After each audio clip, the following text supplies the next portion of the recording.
We want to say shout out to our sponsors, Watchman Cigars, Operation Decisive Victory, Webmerized, and our Patreon subscribers. Without you, this episode would not be possible.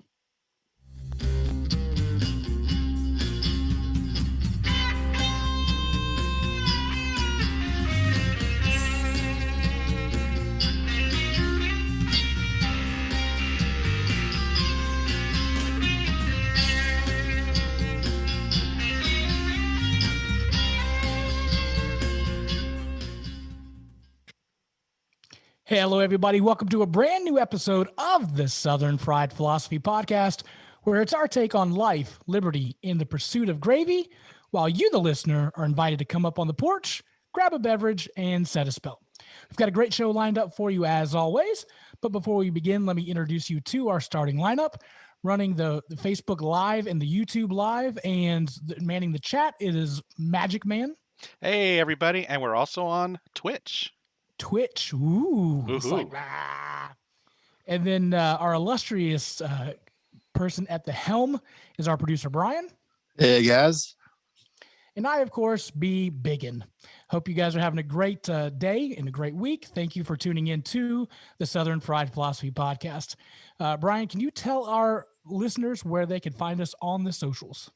That's a great question. All right, we are on. I forgot I had to do this. We're on Facebook at Southern Fried Philosophy, Instagram, Twitter, YouTube, and Twitch at SFP Radio. I don't know what Twitch is. It's like video games, right? Yeah, it's mostly video games, but I mean, it's another place people can catch us. I used to like video games. Yeah. You can always email us at sfpradio@gmail.com. Please, if you want to support the show, Patreon link is patreon.com/sfpradio. And you can always catch us on iHeartRadio, Spotify, and the TuneIn app. Absolutely. And we really want to push you to our YouTube subscribers. I know Facebook is the place to be. I mean, because that's our demographic is Facebook. But if you could just do us a favor, go over to YouTube, just click subscribe. You don't have to do anything else. That helps our numbers go up. And if we get a certain number, we can get to a different level and do some really cool stuff. So we would really appreciate that. If you're staying at home because of the pandemic and you want to do your own podcast because you figure these three knuckleheads can do it, why don't you shoot an email to headlines@SFP Radio. Producer Brian will be able to get it nice and pretty for you and help you with all of your podcast and video work.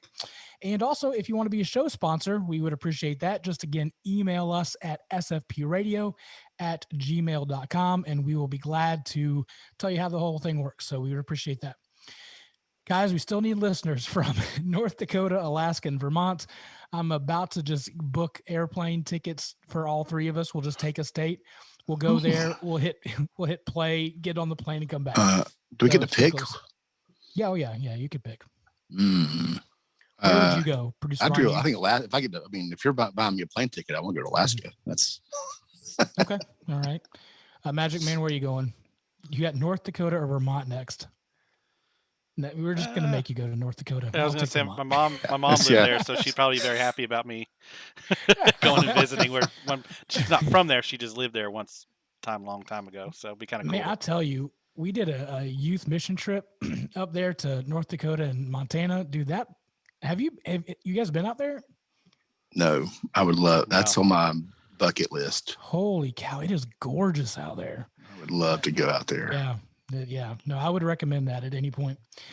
So I'm going to ask you guys, like I ask you every week, how you be darn? We'll go to Magic Man first. Doing pretty good. Just another week in paradise, right? However, the last couple of days, the weather has been here in the Concord area has been magnificent. Oh man, I haven't been able to get out and enjoy it much, but due to work. But I take the dog out, let her do her thing, and get to bask in the sunshine a little bit. And it's kind of nice having some sunshine after all that rain we've had the last week or so. Open up the window at least, maybe you get some fresh air. It's actually open right now. There you go. Yeah. Producer Brian, how you doing?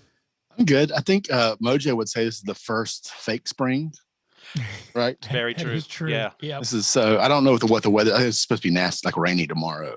It's gonna snow in like a week and a half or 10 days probably. Probably. March 15th. You know, St. Patrick's Day, it'll be snowing because Right, hate yeah. North Carolina. Because you never know. Well, guys, I do want to apologize. I have been sick. It has been on again, off again I for think you're me. taking this man flu thing a little too far. Yeah. My doctor would disagree with that. So it's not COVID. I keep trying to blame it on COVID. But it's not that. It's hopefully just some weird viral thing going on. So nobody knows. But I did have to go through the whole quarantine process. So I was I was stuck upstairs in the in what I like to call cell 1A. And for 10 days or close to 10 days. Couldn't work, couldn't, do anything. The only thing I could do was go from bedroom to bathroom, and had to do the whole sanitize, wear my mask up and down and all that kind of stuff. So I did do just a short list of positives and negatives while on the quarantine. All right. All right. So here's a negative: was being away from Jess and Small Batch. Being out, not being able to be on the team, that, making her do all the hard work. That was the number one hardest thing and negative. The positive for that was, man, there's lots of me time. Lots of me time. All right. So here's the second negative. There's lots of me time.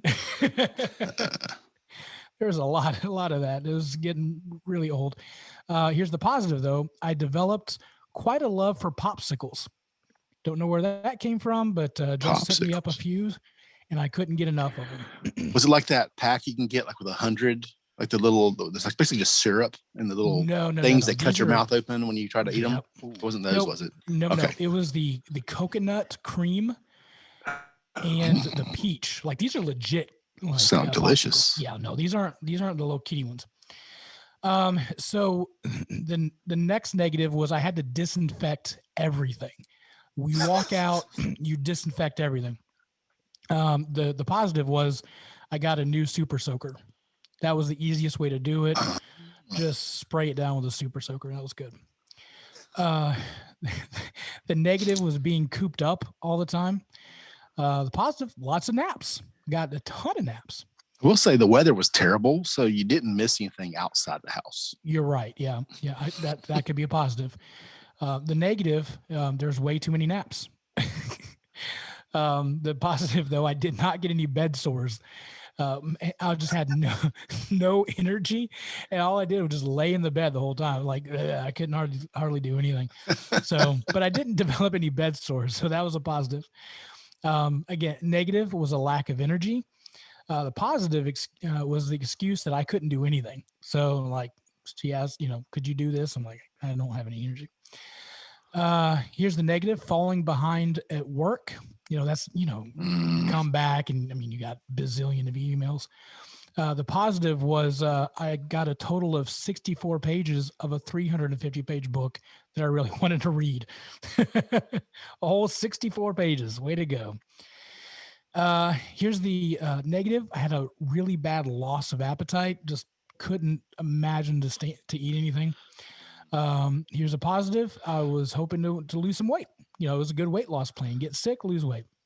There you go. The negative is I didn't lose any weight. And the positive is I'm breathing. So that's the positives and negatives of being in the quarantine. Ugh. Hey, you watched 3 Terminator movies all at one time, right? That is right. Is that a positive or a negative? The first and second were pretty good, and then third was okay. Yeah. I like the ending. I think I like the ending of the third one. That's probably my favorite part. Yeah. I would. Yeah, it was a good ending. Magic Man, have you seen all the Terminators? Just the second one. I'm not a really big movie watcher. However, I have seen The Lion King. Second one. Well, I've seen The Lion that's King. a positive on you versus Mojo. Got it. Yeah, so it was just miserable. So I would not recommend that for anybody. Also, I developed a love for Thundercats. Like, for some reason, I went back to my like 80s childhood and started watching old Thundercats episodes. Yes, sir. Thundercats. Go. And then I realized there's a reboot of it, and it's actually pretty decent. So It's yeah, a reboot. And it's decent. Wow. yeah, it's more anime, but it was like I really enjoyed it a little bit more. So I've watched some of the Voltron reboot on Netflix, and that kind of got sucked me in. They're real short. Yeah. So you could binge like the whole thing in like 3 hours probably, but it sucked me in enough that I was like, you know, they like to do the cliffhangers at the end of the season, like what's happening, you know? Yeah. But I thought that was pretty good. If you like, and again, it's very anime-ish. And I don't remember watching the original Voltron, but I always wanted the toys. Oh man, I love Voltron. That was my go-to. Just didn't come on the right channel or didn't have the right cable. I don't know, but I thought it looked good. I was very interested in those tiger things, lions, right? The lions, the lions. lions. Oh, see, that tells you what I'm.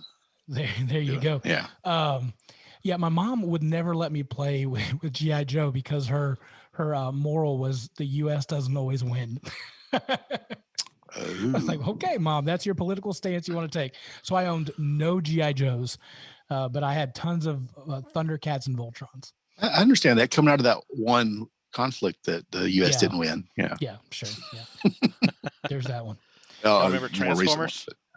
Yeah. Oh, please. Yeah. Come on. And GoBots, which are like tiny Transformers. That's like, what do you call it? Aldi Transformers or something. Yeah. That's funny. So yeah, that was a fun time. So we're kind of a Southern, we say Southern fried philosophy. We want to start bringing up a Southern word of the week. The Northerns, you Yanks may not know what these are. So we thought we'd at least, maybe give you a word that you can plug into your vocabulary as you go about your business up in the North. So this week is the word buggy. Does anybody use the word buggy? You guys use that word here? I did in the past. Not anymore, really. I guess. No. I don't know if I've actively used it in a long time. I think it's been phased out of my vocabulary, perhaps. And for you guys that may not know, just a buggy is just another word for a shopping cart. Yep. My mom would say, "Go get the buggy," or "I need a buggy," whatever. So, evidently, the Northerners don't use that verbiage. So, I think someone in my life at one point has called it a buggy. I'm pretty sure. So I know what you're talking about.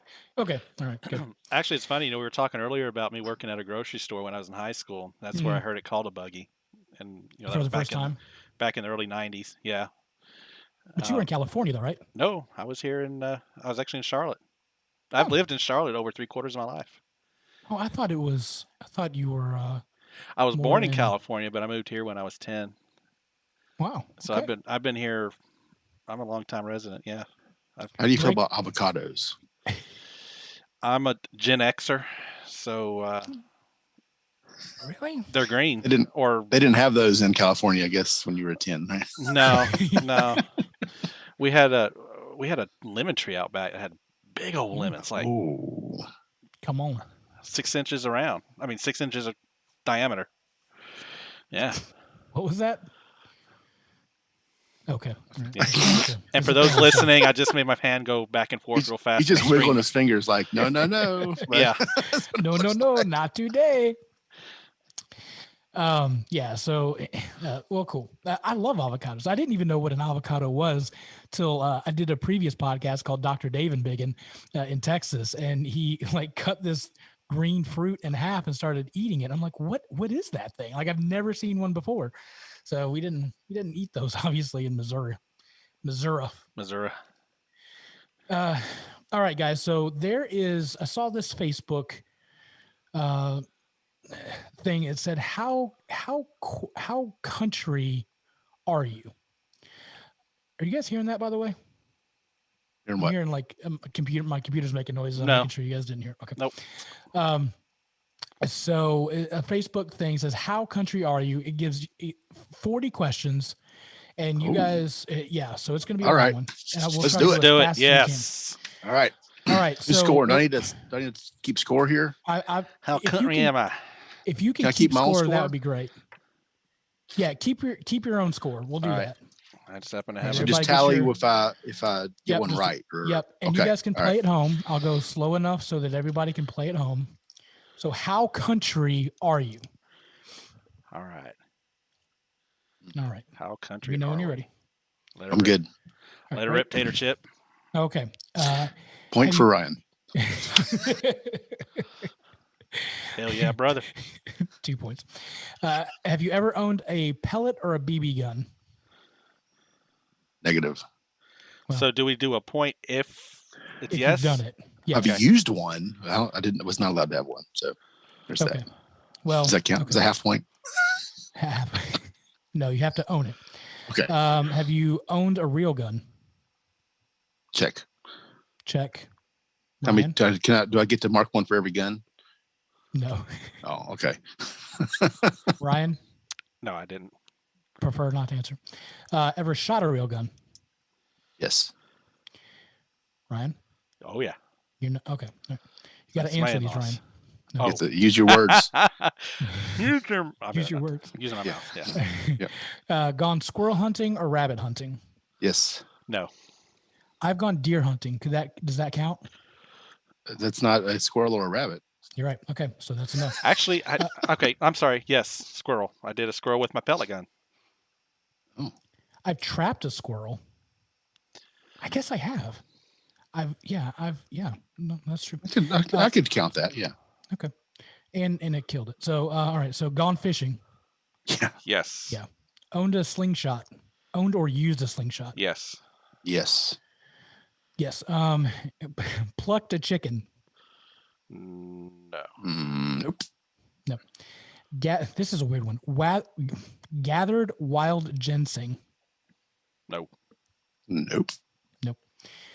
Eaten deer meat. Yes. Yes. Yes. Okay. Eaten frog legs. No. No. Fed a baby farm animal with a bottle. Nope. Yes. Gathered fresh eggs. Yes. Nope. I don't think so. No. Driven stick shift. Yes. Still have the car that has one. Is that a country thing? Oh, but the question is, what kind of stick shift? Was it a regular on the floor 4 or 5 speed, or was it 3 on the tree? Oh no, on the floor. I was on the floor. Yeah. Yeah, my old pickup truck had 3 on the tree. It looked like an automatic, but you shifted the gears up there. Up top, man. People thought I was banging up an automatic, and I put it up into second, which is like parked with an automatic, and be like, "This was an automatic. We'd be." Yeah. Drop a transmission. Exactly. All right, so rode around the town in the back of a pickup truck. Yes. Oh yeah. Yes. Started a vehicle using a manual choke. Yes. Yeah. My old truck. Never had. Shucked corn. Yes. Yeah. Waded barefoot in a creek. Yes. Oh yeah. Yes. Caught fireflies in a jar at night. Yes. Yes. I didn't do the jar. I just used my hand. That's close enough. Okay. Tasted wild honeysuckle. Yes. Oh yeah. Yeah. I got some in my backyard. I got sick off of it one time. Gathered wild blackberries. Don't eat the flower. Yes. Yes, that's true. I've done that. Used an outhouse. Oh Yes. yes. Yep. Rode a horse. Negative. No. Yes. Smelled the scent of cured tobacco hanging in the tobacco barn. No. No. This is the one that I regret the most. Which is weird because we're in a tobacco state. Mm-hmm. Taking the ashes out of a wood stove. Yes. No. You know, the tobacco thing, real quick. My Mhm. great grandmother, I got a hornet sting on my arm one time. My great Hold on. grandmother chewed tobacco. Hold on. Oh, is that gonna be on there? Hold on. Is that gonna be on there? Never mind. 25 carried in wood. Yes. Like inside the house? No. Yes. Walked barefoot down a gravel or dirt road.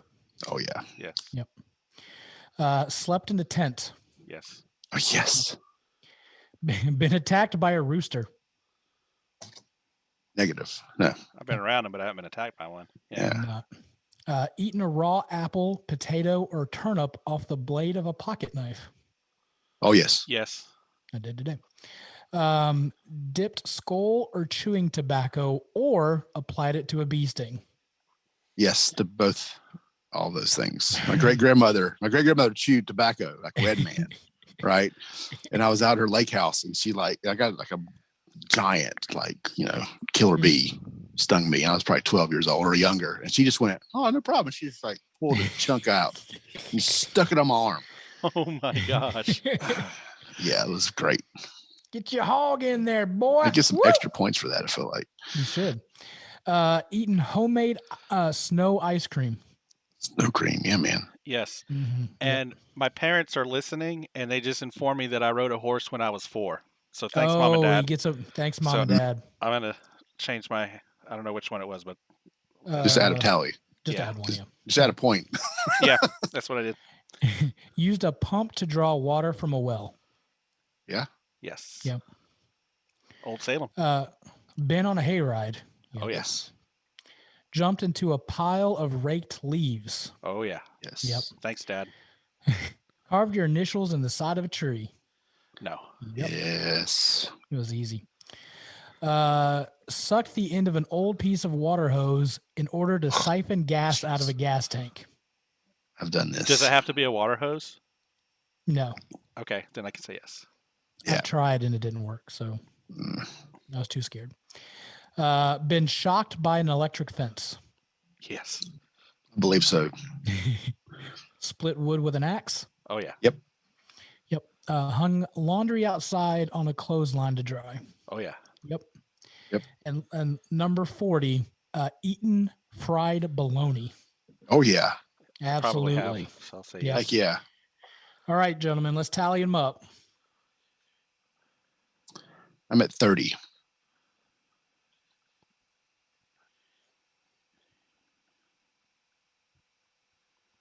I'm at 32. Oh, you guys are counting slow over there. Yeah, well, I didn't. That's Well, 'cause I we're should have country. done Do the yeah. little, Yeah, I should have done dashes. that. Oh, did. yeah. Totally I did. just, you can't even see mine with the. Yeah. Oh, not even- that's crazy. So yeah. if you did 10 to 20, you're a little country. 20 to 30, you're pretty much country. And 30 to 40 is bona fide country. Mm. So we are bona fide country, gentlemen. So if you're right on 30, do I get to be bona fide or am I the? Oh no, if you're 30, Yeah, you're bona fide. I will be the first to admit I'm a citified country boy.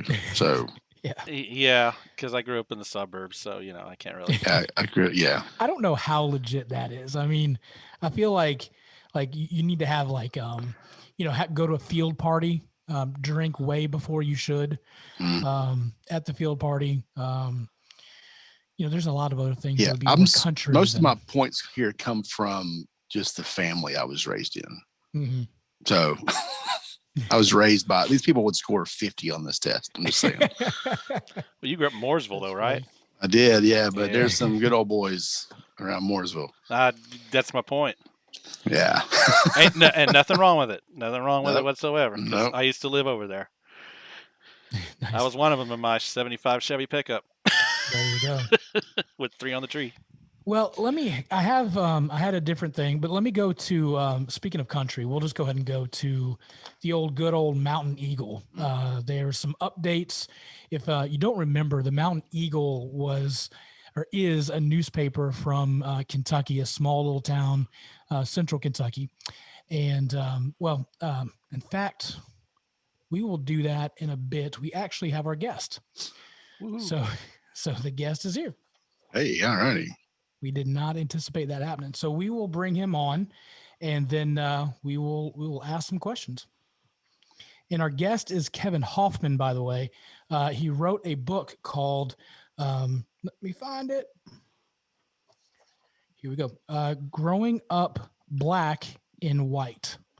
So I'm excited to have Kevin on. We're going to talk a little bit about his story and about he's a biracial child. He grew up in a adopted white family. So just kind of talking about race relations, and he'll tell us his story. So we'll go ahead and bring him on.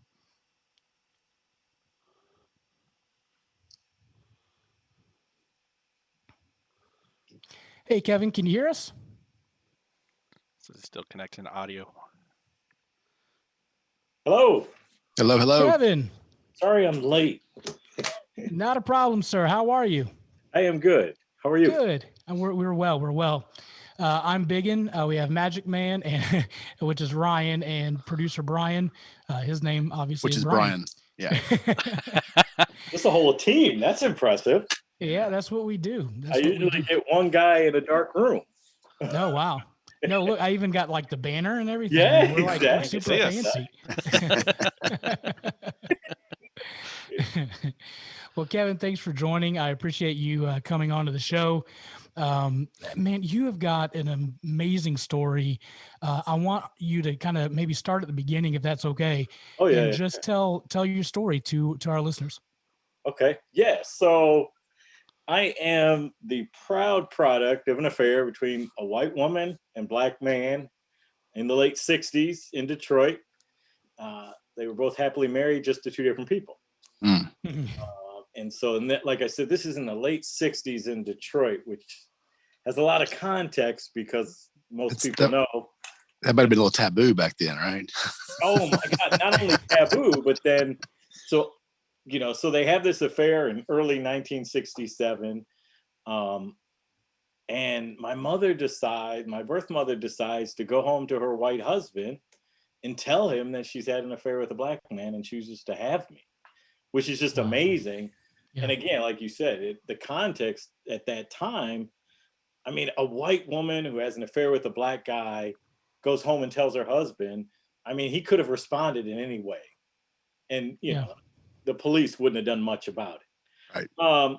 And so that's where my story begins. I was born in August 1967 in Detroit, 2 weeks after the riots of 67 in Detroit. Wow.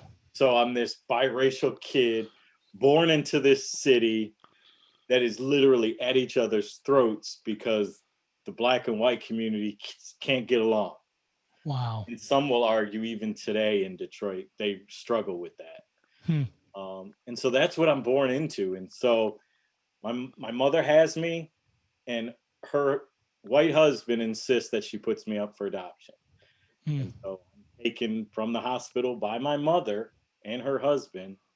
It's their job to transport me to my own first and only foster home. And I met a woman who was a good friend of my mother, and she had shared with me that my mother called her from the hospital and said, I need your help. I have to take this child to the foster home, and I don't want to be in the car alone with my husband. And so this friend comes, and the friend had explained to me, it was my job to hold you in the back seat in a way that your mother could look in her rearview mirror and see you. Wow. She said, we pulled up to the foster home. I get out, I hand you over to her. She goes in, 5 minutes later, comes out. And she said, me and your mother returned to the foster home about 2 weeks later to drop off some onesies and diapers. And that was the last time me and my mother saw each other. Wow. I was adopted at 3 months old by a white minister, his wife, and they have 3 biological children. So I'm the youngest in that family. Wow. At that time, they lived in a very white suburb of Detroit, Dearborn. And like I said, my father was an assistant minister at St. Paul's Lutheran Church in Dearborn. And that began this issue with the community and the church because my parents had brought this child of color into this community. Oh, wow. And that included, at 11 months old, waking up to a cross burning in our front yard. What? And my parents stayed in that community for 3 years after that. And then finally decided this community is going to change us before we change it. We're going to leave. My dad takes a church in Detroit, and we go from this all white community to Detroit, where the home where we lived was in a black community. So from age 3 to 18, I always grew up around kids that looked like me. And that was life-changing. Wow. So how was it life-changing for you to go from the white neighborhood to the black neighborhood? I don't remember much about Dearborn because I was so young, but I can tell you, growing up around kids that look like me, you know, so I'm called what most I'm called a transracial adoptee. So that's and somebody who's adopted by another race. And so one of the biggest issues that transracial adoptees have is their own racial identity.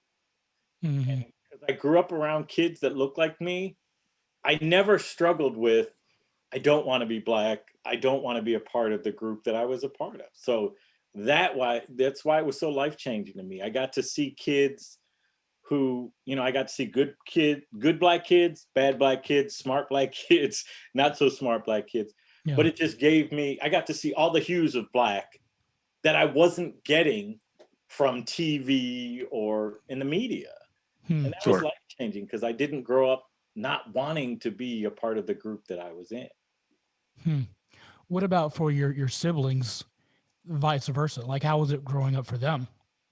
It was tough. So, part of human nature is we pick on the minority, no matter where it is. And so when we lived in the Black neighborhood, I can remember several times the Black kids would, chase one of my brothers home. So it was tough for them. And even, talking to my mom today, she'll say, we just couldn't find a neighborhood where everybody felt comfortable. We lived in that Black neighborhood for 5 years.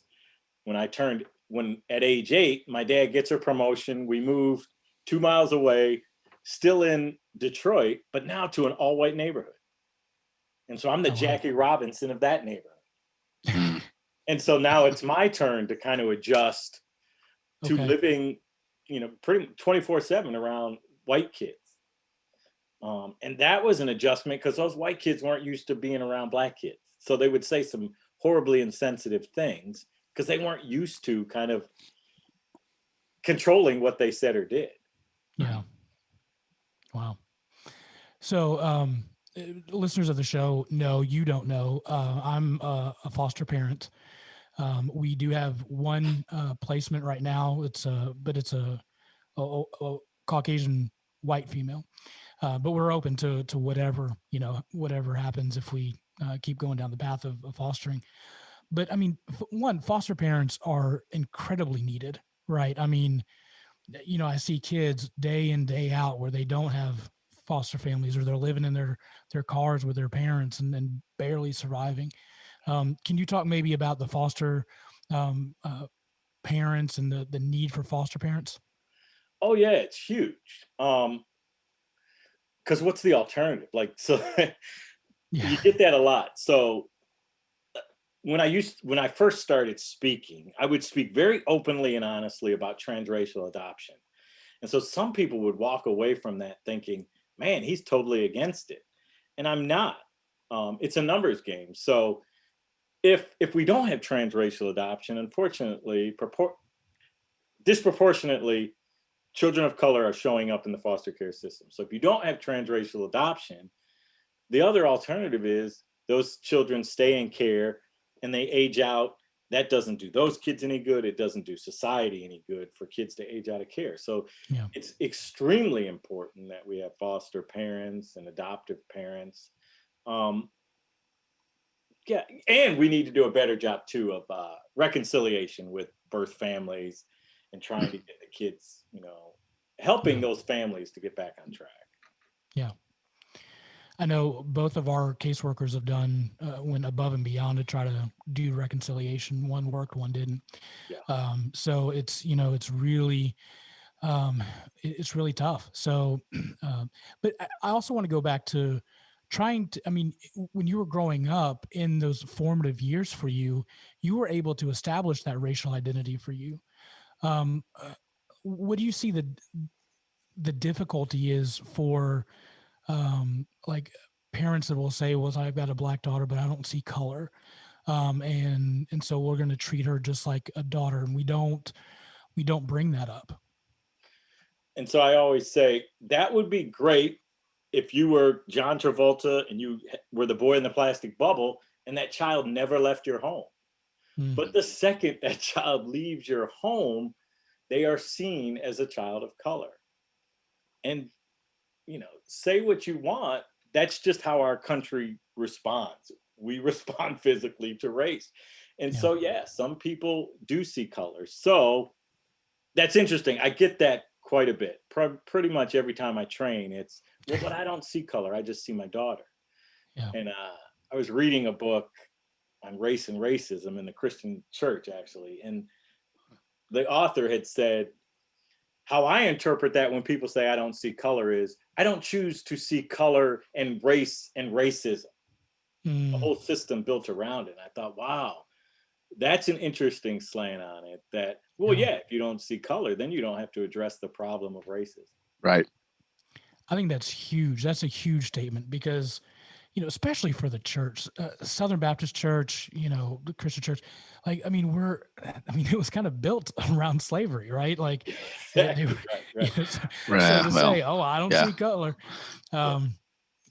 So, and we've done, the church, Big C, has done a really bad job, North America has done a really bad job with that. Like, why are we so still divided in the church community, which you would think that would be the one place where unity and acceptance and togetherness is. Yeah. And I think it's because, like you said, it's built on that. Like back during slavery, Christians were using the Bible to justify it. Right. Right. So, and you hear that now, some of the horrible things that are going on. We go, yeah, well, yeah, we're putting these kids in cages, but that's okay.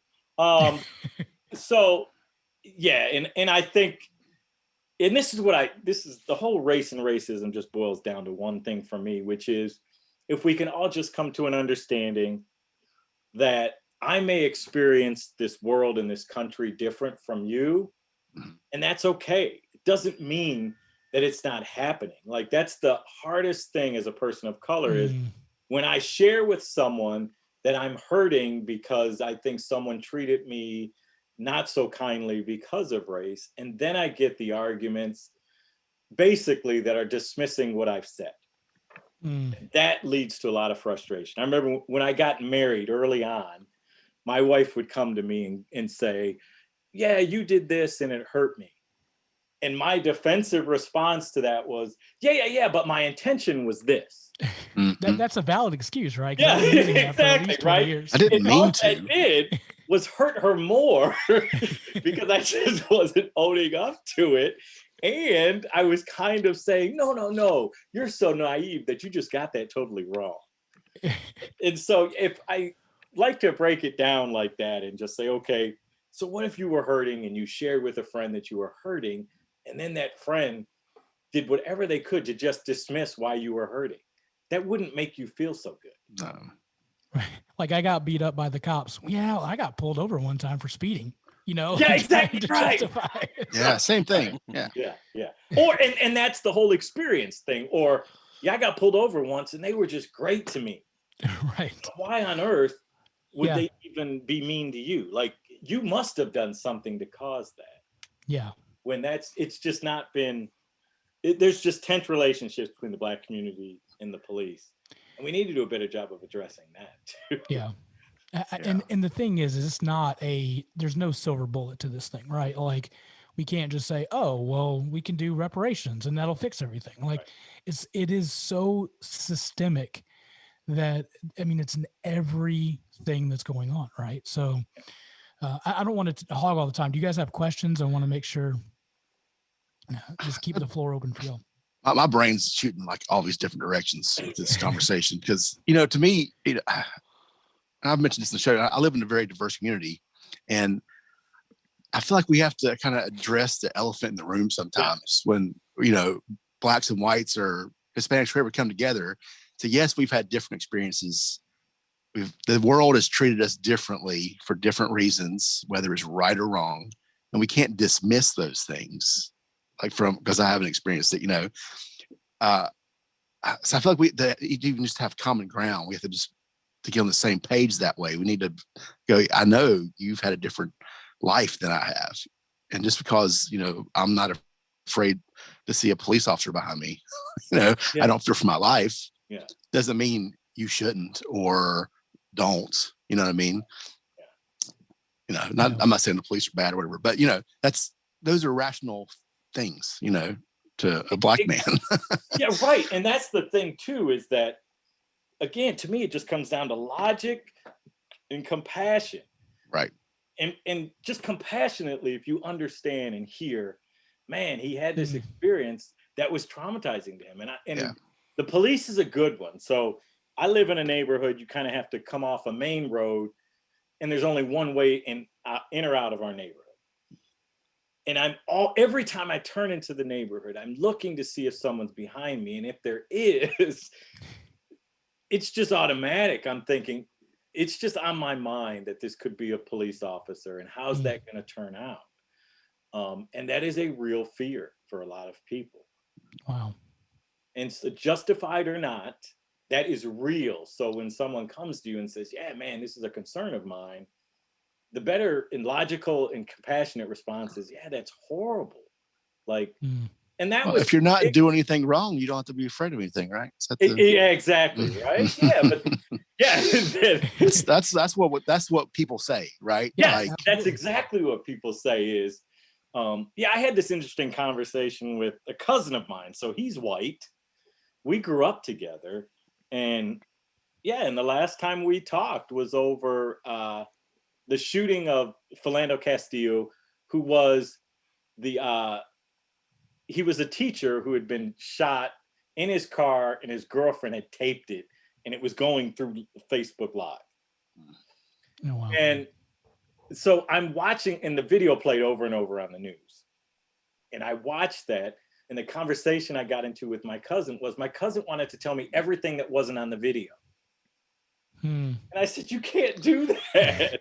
Like, if this were a court trial, we'd bring in all the evidence. The video would be part of the evidence. You couldn't then say, well, yeah, but there's all this other evidence that I don't have.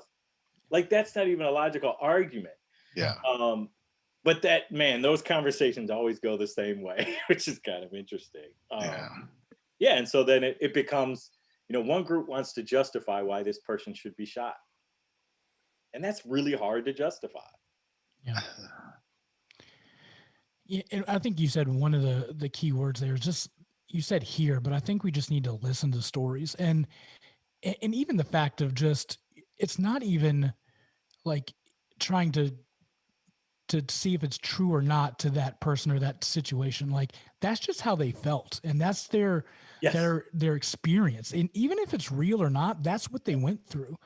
And we have to appreciate that and understand that that's how they felt, and that's what they went through, right? Yeah.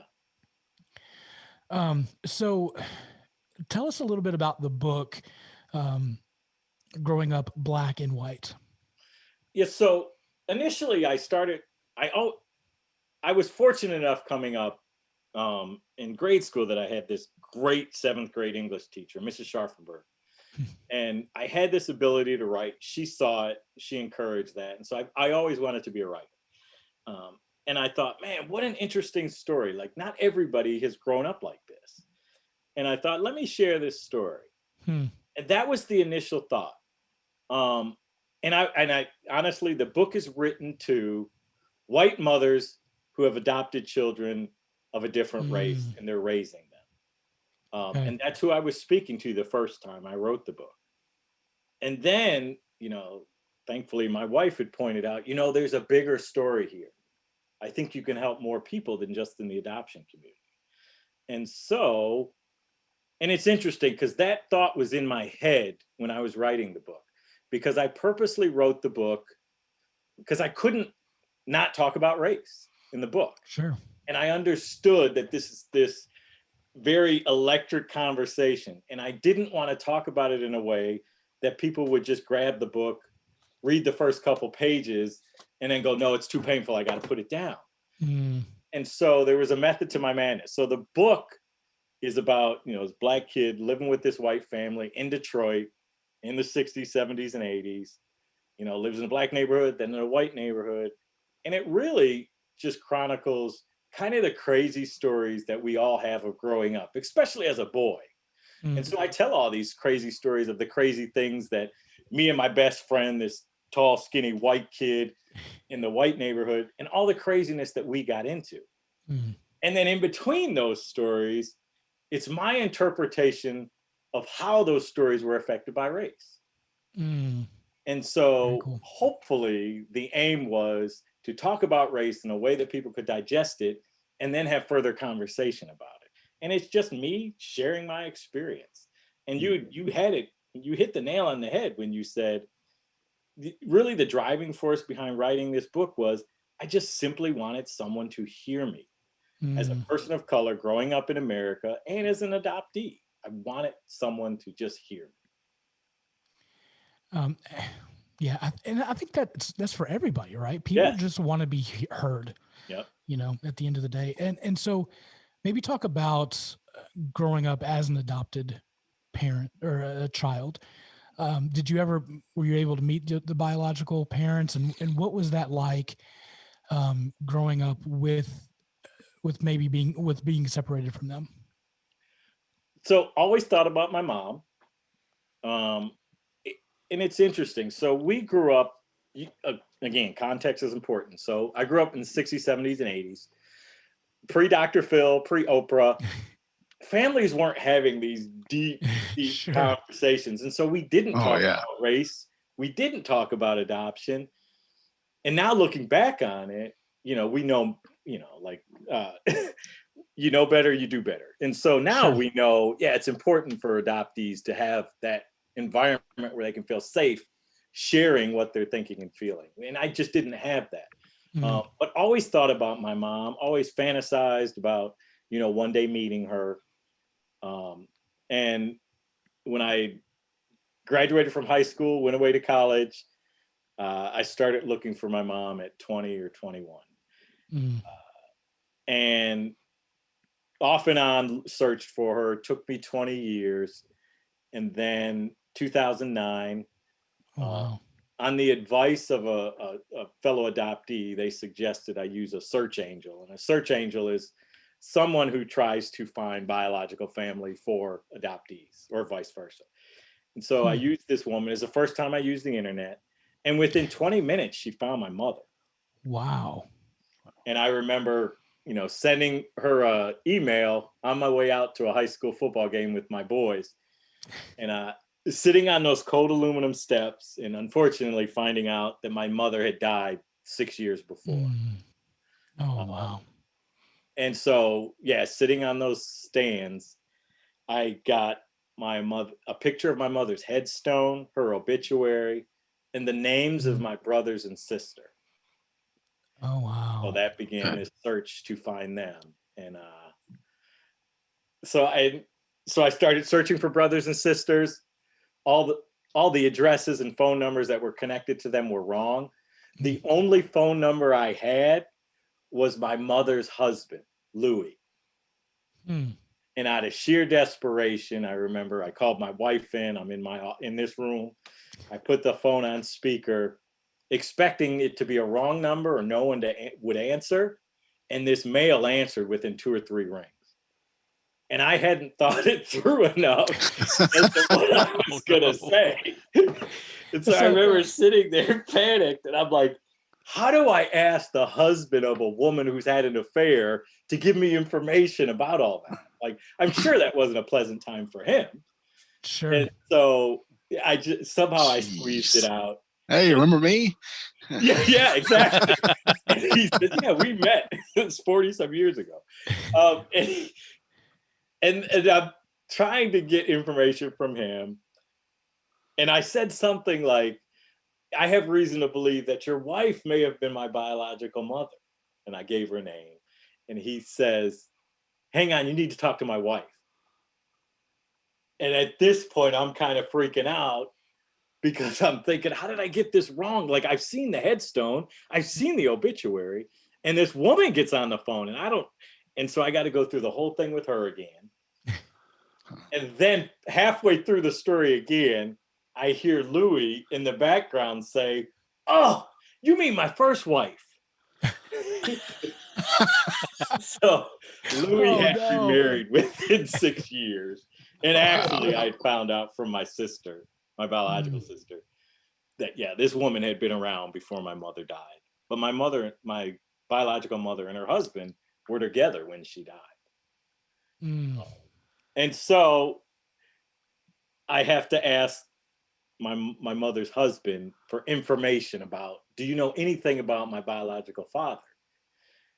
And I'll give him credit. He was very generous and said, I don't remember anything, but your mother used to be really good friends with this woman. I don't remember her name, but if anybody would know, she would. So I'm going to give the phone back to my new wife, and she's going to take your information. When I think of this woman's name, I'll give you a call. And so I said, okay. Wow. So the new wife gets on the phone, and I got to go through this whole thing again with her. And then she says, well, you know, your sister's been looking for you.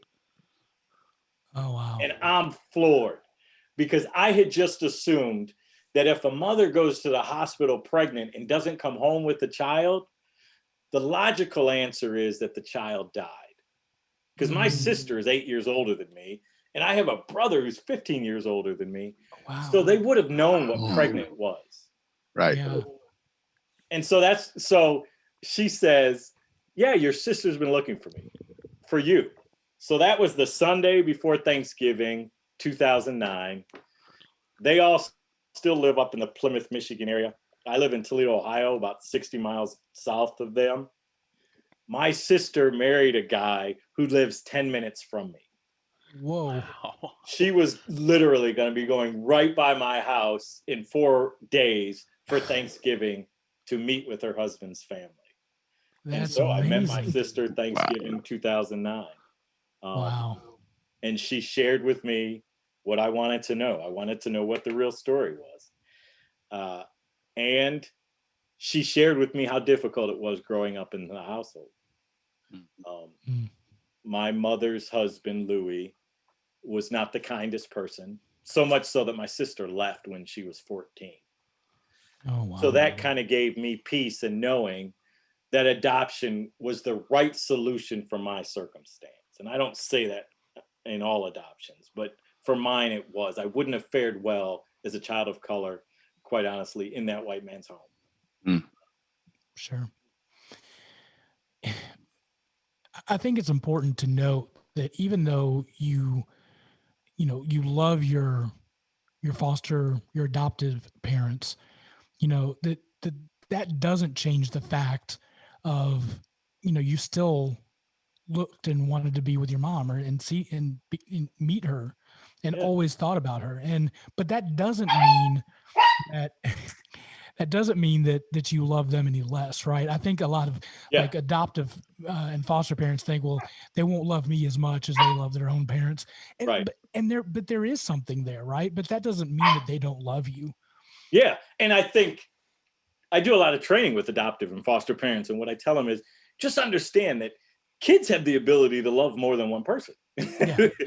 Sure. So, and here's the bonus for adoptive parents is if you can teach that child the importance of finding love for their parent, you're really just teaching them how to love you.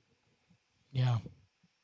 So why wouldn't you want to open that up and give them some identity to who they were? That's one of the most frustrating things as an adoptee that I grew up with that I'm just coming to grips with now is the courage and just the fortitude that my biological mother had to, like, and I didn't share this, but when she found out she was pregnant by a black man, she went to her sister and asked for money for an abortion. And her sister gave it to her. Whoa. And my mother left her sister's house with every intention to travel from just outside Detroit to Flint, Michigan, an hour away to end my life. And somewhere along that 60-mile road, she changed her mind, understanding that she was going to go home and have to explain to her white husband what she had done. And I wish I would have known that growing up, because that's the DNA that's in me. And the strength that woman had, she's passed down to me.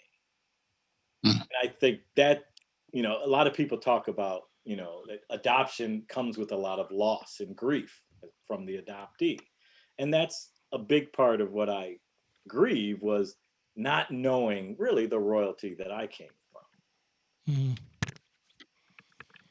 Yeah, and I think it's easy for foster and adoptive parents to demonize those bio parents, right? Like they're just really bad people, or they're horrible, but they're coming through a story too, and you don't know what that whole story is, and the strength that your mom had to do that is outstanding, like just amazing. And so I think it's important for adoptive and foster parents, and we've committed, however this goes for our foster, is to always be positive about the parents, whether they're temporary, permanent, whatever, is just to always be as positive as you can with them, with their parents. So, because they're part of them. Like that's the thing is that. Right. So if you're constantly talking bad about the person that I came from, what does that say about me? Yeah, exactly. So, Kevin, what are you doing now? Like, what's your main thing that you're doing right now? So my mission is to honor my mother, Helen, and her legacy. And that means, so now the work that I do is all about racial reconciliation. How do we, I work with schools, organizations, universities, and the biggest challenge I tell organizations, schools, and universities is we have to create a way or an environment where the guy with the Black Lives Matter t-shirt and the guy with the Make America Great Again hat can coexist. And that's not easy, but we've got to find a way to come to some racial reconciliation. Yeah. And so that's what I spend I love doing it. I spend most of my time doing it. Gotcha. How can people get a hold of your book? It's on Amazon. You can get it through Kindle, Audible. You go to my website, which is just the name of the book, growingupblackandwhite.com, and get the book there. Okay. Very cool. Kevin, thank you so much for your time. I appreciate it. I feel like I could talk hours with you. Yeah. And I may just shoot you emails on the side, hey, what do I do about this with my foster? And I always extend that. I'm actually training tomorrow. So I'll training all day tomorrow for a foster and adopted group. And I tell people that all the time. And very rarely do people take me up on that.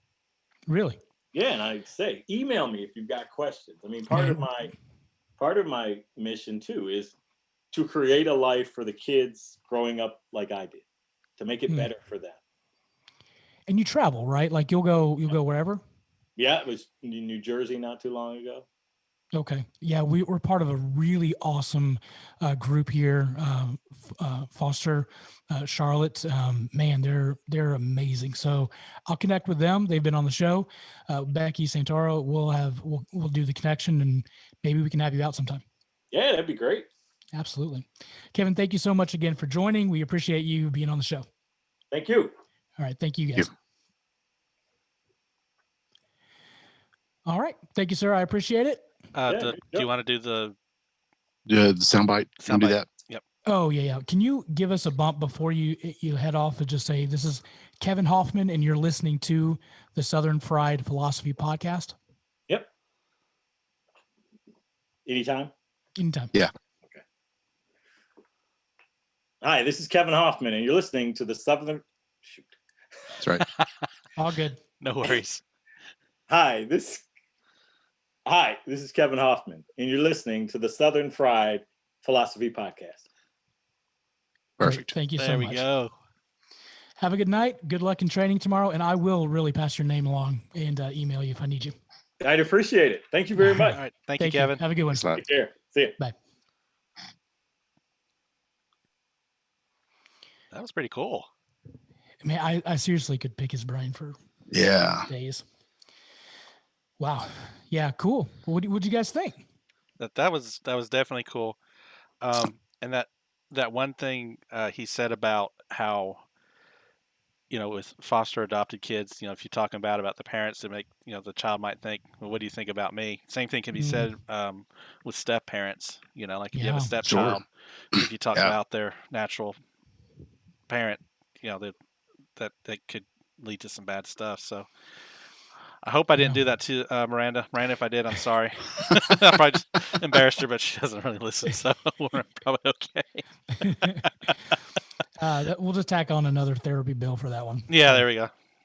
I understand. Bryant, were you going to say something? Probably. I don't, yeah, I didn't know what to expect. Like I didn't know a story, so it's always interesting. That sounded like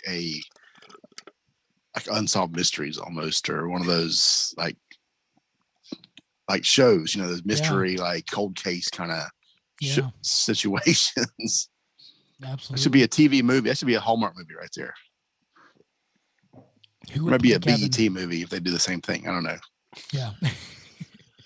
Man, what a cool story. And it goes across lines. And I've heard, that so much from foster parents and, well, we're just going to treat them just like us. And I think it's so important to understand their culture and understand, and even there were classes on classes of just understanding their culture, understanding what's valuable to them and, and who they are and what made them. And you can't just ignore that. I think that's a detriment to just try to make them like you. Yeah. You need to they need to know their history. I think it's important to know, even for not like people like me or my kids, they're too young. Their grandparents have passed away. And there were some characters there, but they're not going to experience those, what I experienced with them growing up as a country boy or a citified country boy. Meemaw putting the chaw on her. Right. Yeah. No, you're not going to, I'm going to have to start dipping just so they have that experience, Sure. Or just, this thing's like, know where you came from, know how you got here. Right. Yeah. I think that applies universally.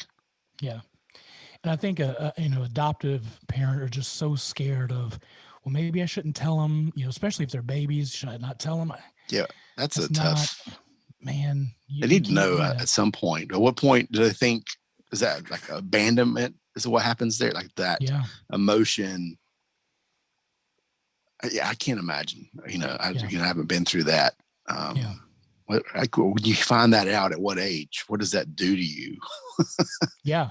I mean, I was talking to an expert I read an article from an expert saying like 2 and 3 and 4 is when you start having those conversations. So like even that young to start. Yeah. And when you're talking about like different races, they're going to figure it out. Sure. Maybe a little sooner. You know what I mean? They're going to go, wait a minute. One of these things is not like the other. Something's not right. But then, like your situation, if you guys don't talk about it, she might not figure it out on her own for a while, Right. So it's just tough. But I think he had some really good words, just all across the board. So cool. Absolutely. All right. Well, guys, I appreciate you tuning into the Southern Fried Philosophy Podcast. We will do the Mountain Eagle next week, so we'll have that coming up. Also next week, we've got my friend Lee Short coming on the show. He is a huge fan. I didn't tell you guys this one, but man, he's got an amazing story going from addiction to being a preacher. And he's going to come on the show. He also has recently started, Brian, you'll enjoy this one, a barbecue competition and catering company. So I'm sure you guys will have some back and forth on that, which, by the way, he's supposed to be coming down here in September and doing hops and hogs, I think. Oh, I've done that. I've been hops and hogs. I did. Is that where I was at? There's like a festival they do in Huntersville. I think I went. I think that's it. They had like a bunch of like 90s rock bands. Yep. And a lot of craft beer and some barbecue. I did it pre-pandemic, like 2-3 years ago. Yeah. They ran out of beer. Ooh, so that didn't go well. Yeah. If we all get the vaccination by then, I'm thinking we might do the show from there. Sounds like a good idea. Uh-oh. Okay. Yeah, that's fine. Yep, we can do it. Maybe. Let's bring a battery pack with us. It'll be fine. Yeah. Oh no, he's got generation stuff. We'll be he's generator. All right, yeah. It's logistics. So I immediately jump into logistics mode when you say no. We'll be fine. So anyway, so he'll be on the show next week. So again, thank you guys so much for tuning in to the Southern Fried Philosophy Podcast, and as always, keep looking up. You're listening to the SFP Radio Network.